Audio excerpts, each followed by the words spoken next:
नमस्कार। इन खबर में आपका स्वागत है। समाज के सामने ढेरों सवाल छोड़ करके अहमदाबाद की लड़की आयशा इस दुनिया से कूच कर गई। साबरमती में उसने मौत को गले लगा लिया। उसके पहले जो वीडियो छोड़ गई और जो सुसाइड नोट छोड़ा, उसने ढेरों सवाल व्यवस्था के साथ साथ समाज के सामने भी छोड़ा है। सबसे बड़ा सवाल ये है कि दहेज का शिकार वो कैसे हुई। उसके पिता लियाकत अली बताते हैं कि यदि उसका शौहर यानी कि आरिफ चाहा होता तो आयशा की ये गति नहीं होती। वो चाहती थी कि वो आए और उसे ले जाए, लेकिन आरिफ को चाहिए था ढेरों दौलत, ढेरों दहेज, जो कि वो देने में असमर्थ थे। एक हद तक देते रहे, लेकिन उसके बाद उनका सामर्थ्य नहीं था। अब सबसे बड़ा सवाल ये उठता है कि समाज ने इसके बाद क्या सीखा। आयशा ने समाज को झकझोरा, अपनी अंतिम इच्छा भी बताई कि वो चाहती है कि और किसी आयशा को दहेज न ले। तो क्या समाज इससे सबक लेकर इस दिशा में कोई पहल करेगा? तो आपको बताऊं कि मैं AIM के नेता हैं असदुद्दीन ओवैसी। सबसे पहले उन्होंने तकरीर की थी और बताया था कि महिलाओं को उठ खड़ा होने की ज़रूरत है। जिस दिन वो उठ खड़ी होंगी, अपने अधिकारों के प्रति जागरूक हो जाएंगी, उस दिन उनका कोई कुछ नहीं बिगाड़ पाएगा। मौत को गले लगाने की ज़रूरत नहीं है।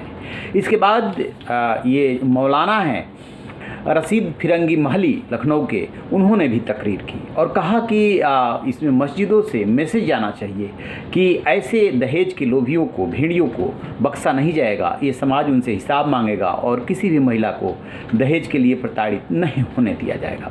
इसके बाद देश के अलग अलग कोनों में जो मुस्लिम अलग अलग संस्थाएँ काम करती हैं, वो भी आई हैं आगे। इसमें मुस्लिम पर्सनल लॉ बोर्ड है, ऑल इंडिया सुन्नी उलमा काउंसिल है, गरीब नवाज काउंसिल है, ऑल इंडिया मुस्लिम महिला बोर्ड है, United Christian committee of Kanpur यानी कि क्रिश्चियन कमेटी भी साथ में आगे आ रही है। All India Muslim personal law board के अध्यक्ष हैं शाइस्ता अंबर, उन्होंने अपील की है, तकरीर की है। और ऑल इंडिया मुस्लिम ख्वातीन बोर्ड जो है वो जागरूकता अभियान चलाएगा। और इसी बीच में बेटी आयशा हेल्पलाइन नंबर लाया गया है ताकि अलग अलग जगहों पे इसका नंबर को वो हेल्प के लिए स्थापित किया जाए। और यहाँ पे न सिर्फ दहेज, बल्कि यदि कोई भाई पिता की संपत्ति में हक न दे रहा हो तो भी उसकी शिकायत की जा सकती है। और ढेरों नंबर बनाए गए हैं, वो नंबर भी हम आपको दिखाएंगे कि उस पर शिकायत की जा सकती है।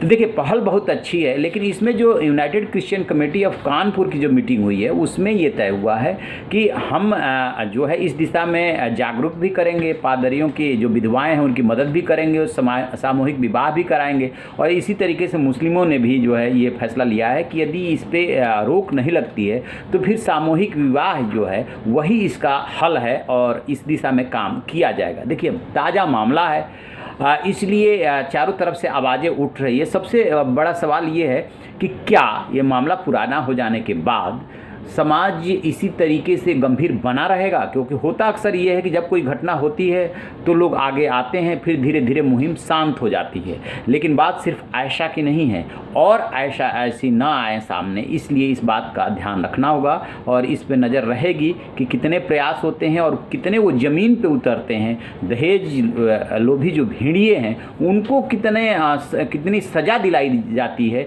इस पर भी निर्भर करेगा। क्योंकि जब तक सज़ा नहीं मिलेगी तब तक तो मन बढ़ता ही रहेगा, वो ऐसा करते ही रहेंगे। तो इस तरीके से आयशा की अंतिम इच्छा पूरी करने के लिए विभिन्न जो संस्थाएं हैं वो तो आगे ही आ ही रही हैं। उनके पिता जो लियाकत अली हैं वो भी कह रहे हैं कि वो भी इस दिशा में काम करेंगे, जो भी कर सकते हैं, जो भी उनके बस का है वो हर हाल में करेंगे। यही आयशा को असली श्रद्धांजलि होगी। तो आप रहिए ना बेखबर, देखते रहिए इन खबर।